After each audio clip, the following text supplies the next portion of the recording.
Oke, kita lanjutkan ya. Oke, jadi salah satu jenis DRP tadi pasien gagal menerima obat, bentuk atau problem terapinya bisa jadi karena pasien tidak mengetahui instruksi penggunaan obatnya ya.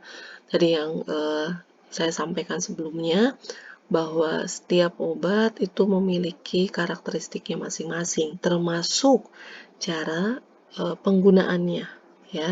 Jadi tidak bisa kita sebagai apoteker menyamaratakan, mengeneralisasikan bahwa obat itu ya diminum semua, misalnya semua obat, atau cara minumnya ya cukup dengan air putih dan sebagainya. Padahal tidak semua obat seperti itu. Jadi bisa dibayangkan ketika pemilihan obatnya sudah tepat, dosisnya sudah tepat, tidak ada masalah efek samping atau interaksi obat, tapi karena hanya pasiennya tidak tahu cara penggunaannya dengan benar, maka hasil terapinya pun mungkin tidak tercapai atau respon terapinya tidak tercapai ya. Yang harusnya membaik menjadi tidak membaik karena memang cara penggunaan obatnya tidak tepat. Contohnya apa sih? Contoh nanti adik-adik kalau bertemu dengan obat-obatan golongan bifosfonat, ini obat-obat untuk terapi osteoporosis ya. Obat golongan bifosfonat ini khas dalam hal penggunaannya. Kenapa? Karena pasien yang menggunakan golongan bifosfonat, mereka harus mengkonsumsinya dengan cara berdiri tegak atau duduk tegak, ya, dalam keadaan perut kosong, ya, dengan jumlah air yang cukup banyak, air putih tentunya, ya. Kemudian pasien harus menjaga di posisinya, jadi tetap berdiri tegak atau duduk tegak, nggak boleh senderan, nggak boleh ya senderan ya atau duduknya tidak tegak, uh, karena tadi ada risiko efek samping yang bisa membuat pasien jadi tidak nyaman ya. Nah, ketika itu tidak dikonselingkan atau tidak diedukasikan pada pasien dengan tepat, hanya diminum, oh iya Bu, ini diminum dengan air putih saja, air putih misalnya, pasiennya nggak dikasih tahu bagaimana penggunaan secara tepat, kira-kira respon terapinya bisa tercapai nggak, bisa optimal nggak? Kemungkinan tidak akan tercapai atau bahkan tidak optimal ya. Jadi harus hati-hati ya. Mau contoh lainnya, misalnya kita tahu suppositoria itu ya harus dimasukkan ke dubur, melalui dubur. Ketika tidak ada informasi yang memadai, bisa saja pasiennya langsung meminum suppositorianya. Itu juga jadi keliru ya. Atau yang paling mudah, obat-obat untuk mengatasi dispepsia ya, Promah dan teman-temannya. Kalau pasiennya tidak diedukasi, obat harusnya dikunyah, tapi ini misalnya diminum langsung tanpa melalui proses pengunyahan misalnya. Itu juga akan mempengaruhi tentunya respon terapi, sehingga penting untuk kita sebagai apoteker memberikan edukasi, informasi, atau bahkan konseling ya pada pasien-pasien khususnya yang mendapatkan obat dengan penggunaan khusus.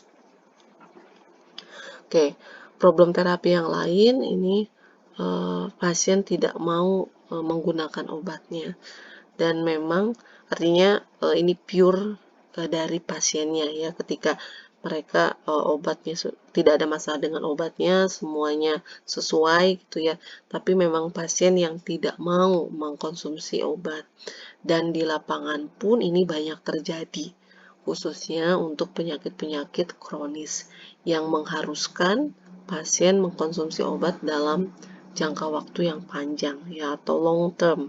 Mereka harus minum setiap hari, bahkan bisa seumur hidupnya, sehingga sangat wajar sebetulnya menimbulkan kebosanan ya, atau mereka jenuh sehingga tidak mau mengkonsumsi obatnya.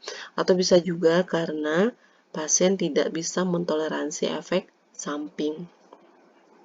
Contohnya, pasien-pasien yang mendapatkan terapi obat rifampicin Rifampicin ini merupakan salah satu anti tuberkulosis, digunakan untuk terapi TBC ya, pasien-pasien TBC.